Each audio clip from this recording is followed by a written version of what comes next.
تعلیم اور حدیث سنتے جائیے، بہت بڑا اجتماعی عمل ہے۔ اسی طرح انفرادی اعمال کا پہاڑ اجتماعی عمل کے ذرے تک نہیں پہنچ سکتا۔ تو اجتماعی عمل ہے، شوق کے ساتھ ذوق کے ساتھ سنیے۔ بسم اللہ الرحمن الرحیم۔ حضور اقدس صلی اللہ علیہ وآلہ وسلم کا ارشاد ہے کہ اگر ایک شخص کے پاس بہت سے روپے ہو اور وہ ان کو تقسیم کر رہا ہو اور دوسرا شخص اللہ کے ذکر میں مشغول ہو تو ذکر والا افضل ہے۔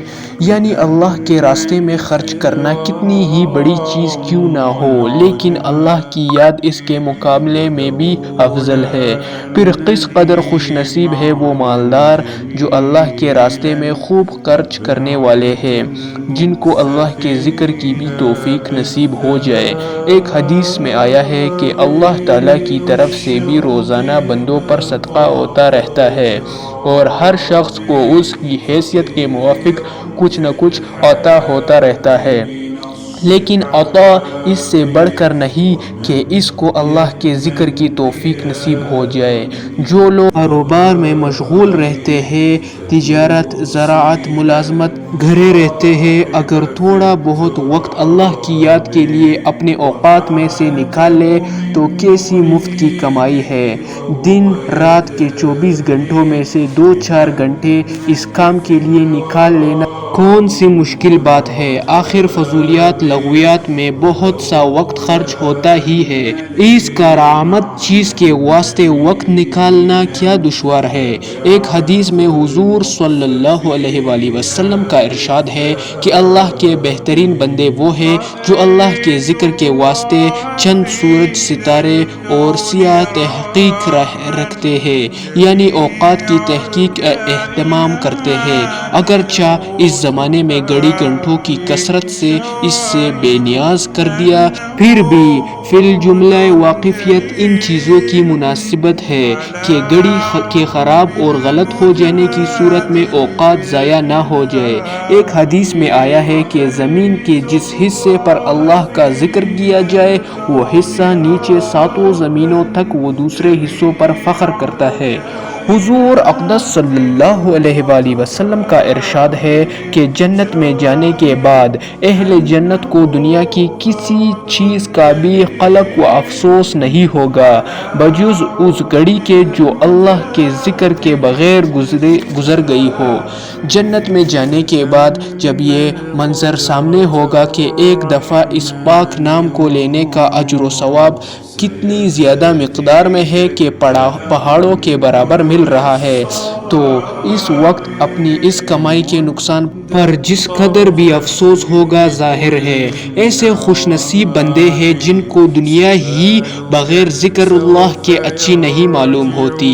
حافظ ابن حجر رحمۃ اللہ علیہ نے بنیاد میں لکھا ہے کہ یحییٰ بن معاذ الحدی رحمۃ اللہ علیہ اپنی مناجات میں کہا کرتے تھے کہ ترجمہ: یا اللہ، رات اچھی نہیں لگتی مگر تجھ سے راز و نیاز کے ساتھ، اور دن اچھا معلوم نہیں ہوتا مگر تیری عبادت کے ساتھ، اور دنیا اچھی نہیں معلوم ہوتی مگر تیرے ذکر کے ساتھ، اور آخرت بھی نہیں مگر تیرے معافی کے ساتھ، اور جنت میں لطف نہیں مگر تیرے دیدار کے ساتھ۔ حضرت ابو ہریرہ رضی اللہ تعالی عنہ اور حضرت ابو سعید رضی اللہ تعالی عنہ دونوں حضرات اس کی گواہی دیتے ہیں کہ ہم نے حضور صلی اللہ علیہ وآلہ وسلم سے سنا، ارشاد فرماتے تھے کہ جو جماعت اللہ کے ذکر میں مشغول ہو، فرشتے اس جماعت کو سب طرف سے گھیر لیتے ہیں اور اپنی رحمت ان کو ڈھانپ لیتی ہے اور سکینہ ان پر نازل ہوتی ہے،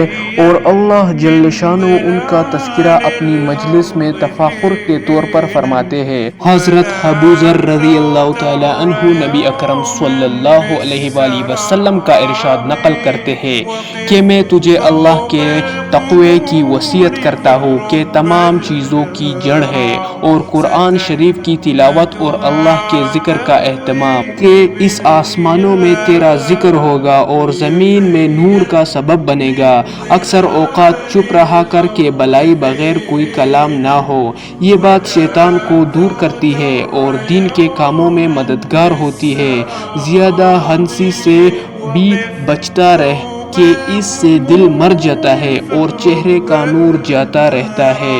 جہاد کرتے رہنا کہ میری امت کی فقیری یہی ہے، مسکینوں سے محبت رکھنا، ان کے پاس اکثر بیٹھے رہنا اور اپنے سے کم حیثیت لوگوں پر نگاہ رکھنا اور اپنے سے اونچے لوگوں پر نگاہ نہ رکھنا۔ اس سے اللہ کی نعمتوں کی ناقدری پیدا ہوتی ہے جو اللہ تعالیٰ نے تجھے فرمائی ہے۔ قرابت والوں سے تعلقات جوڑنے کی فکر رکھنا، وہ اگرچہ تجھ سے لغویات چھوڑ دے، حق بات کہنے میں تردد نہ کرنا گو کسی کو کڑوی لگے۔ اللہ کے معاملے میں کسی کی ملامت کی پرواہ نہ کرنا، تجھے اپنی عیب بینی دوسروں کے عیوب پر نظر نہ رکھنے دے اور جس عیب میں خود مبتلا ہو اس میں دوسرے پر غصہ نہ کرنا۔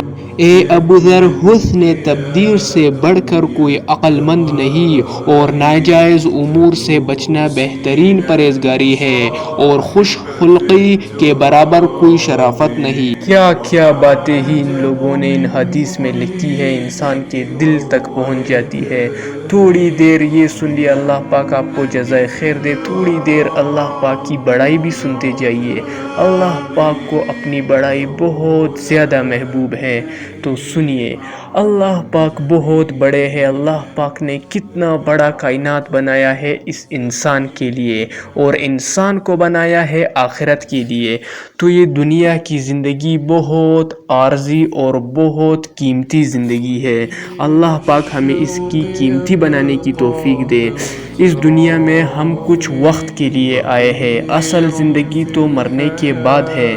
یہ دنیا عارضی ہے، فانی ہے، ختم ہو جانے والی ہے۔ اللہ پاک کے سامنے پیشی ہے، قبر ہے، روز محشر ہے، محشر کا میدان ہے، سب کچھ ہے۔ یہ دنیا ختم ہے، یہ فانی ہے۔ یہاں کافر یہی کہیں گے کہ ہم نے دنیا میں بس ایک دن ہی گزارا، کیونکہ آپ حضرات خود سوچئے، 3 دن پہلے آپ 3 دن پیچھے جائیے، بیفور 3 days آپ لوگ پیچھے جائیے، سوچئے کہ 3 دن پہلے میں نے کیا کیا۔ پورا دن آپ سوچئے، آپ کو یاد ہی نہیں ہوگا کہ یہ تیسرا دن میں نے کیا کیا، کیسے مجھ پر گزرا۔ چوتھے دن کو یاد کریے، آپ لوگ بھول گئے ہوں گے۔ چھٹے دن کو یاد کریے، آپ لوگ بھول گئے ہوں گے۔ واقعی دنیا کی زندگی بس پہلا ایک ہی دن ہے، یعنی آج کا دن، جو آپ لوگ جو کچھ بھی کرتے ہیں بس آج کا دن ہے۔ کچھ دنوں کے بعد آج کا دن آپ لوگوں سے بھول چکا ہوگا۔ اسی لیے بار بار بولتے ہیں کہ سانس ہے تو چانس ہے، تو قبر کے عذاب ہے، باقی بہت بہت منزلیں ہیں، وہاں کی زندگی تو ختم بھی نہیں ہوتی۔ یہ تو ایک اسٹیشن ہے، اسٹیشن کو آپ جتنا بھی پیارا کرے، پھولوں سے سجائے، اسٹیشن تو یہی رہے گا۔ ٹرین آئے گا، آپ کو ساتھ لے جائے گا، سفر تو سارا آپ کا آگے ہے۔ آپ کو تو چاہیے کہ آگے کچھ اپنے لیے رکھے سوٹ کیسوں میں، تاکہ آگے آپ لوگوں کو کام آئے۔ اسٹیشن تو یہی رہے گا، اسٹیشن تو پھر اور لوگ اسٹیشن کو آئیں گے، آپ نے سجایا ہوگا، وہ لوگ دیکھیں گے، آپ تو ذرا برابر اس سے فائدہ نہیں لے سکتے۔ اللہ پاک ان حدیثوں پر عمل کرنے کی توفیق نصیب فرمائے۔ سبحان ربک رب العزت عما یصفون وسلام علی المرسلین والحمد للہ رب العالمین۔ جزاک اللہ خیرہ۔ اللہ پاک آپ لوگوں کو پورا حصہ اس حدیث کے سننے میں دے اور آپ لوگوں کو میرے ساتھ عمل کرنے کی توفیق بھی دے۔